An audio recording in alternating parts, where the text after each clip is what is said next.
Dans cette vidéo, je vais t'expliquer comment choisir le tarif le plus avantageux en fonction du nombre de vidéos louées. Alors d'abord, il faut essayer de comprendre cette phrase qui n'est pas si simple. Choisir le tarif le plus avantageux, c'est sous-entendu le tarif le plus avantageux pour toi, c'est-à-dire le tarif avec lequel tu vas payer le moins cher les vidéos que tu auras louées. Et pourquoi en fonction du nombre de vidéos louées? Eh bien, regardons quelques exemples. Si je prends par exemple le cas où j'ai loué 6 vidéos dans l'année, à ce moment-là, le tarif le plus avantageux est bien le tarif A, puisque c'est pour celui-ci que je vais payer le moins cher. 24 € avec le tarif A, 33 € avec le tarif B, 70 € avec le tarif C, donc le tarif le plus avantageux pour 6 vidéos, c'est bien le tarif A. Et maintenant, si je choisis de louer 15 vidéos dans l'année, eh bien là, je m'aperçois que ça n'est plus le tarif A qui est le plus avantageux, mais bien le tarif B qui est le moins cher. Enfin, si je loue 27 vidéos, eh bien là, je m'aperçois que ce ne sont ni le tarif A ni le tarif B qui sont les plus avantageux, mais bien le tarif C. Alors, comment faire son choix?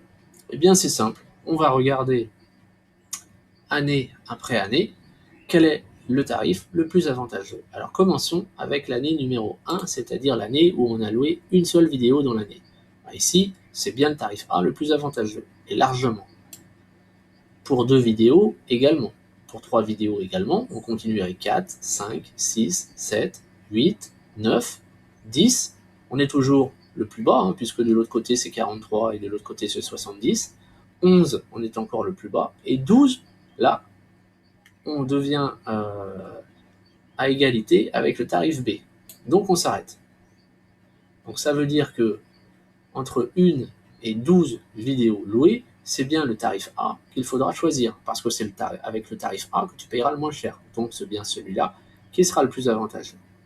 Maintenant, je passe au tarif B.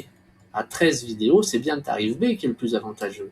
Je continue et je m'arrête quand il ne sera plus le plus avantageux. Donc avec 14, ça marche, c'est bien 53 le plus petit des trois. Je continue, je continue.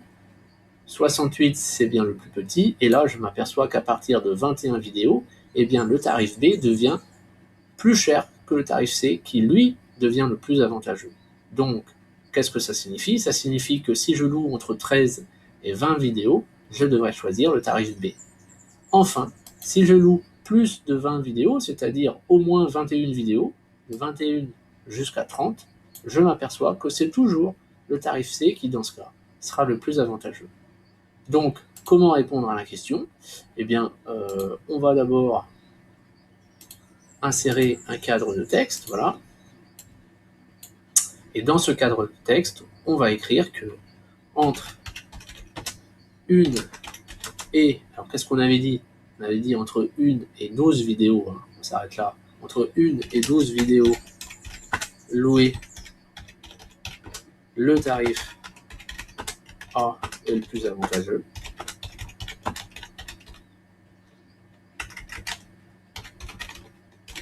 Voilà.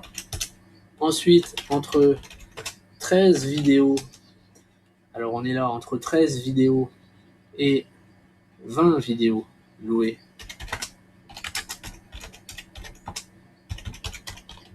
le tarif C, le tarif B, pardon, est le plus avantageux.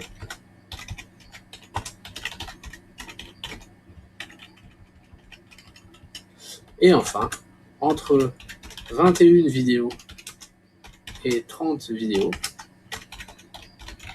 le tarif C est le plus avantageux. Voilà.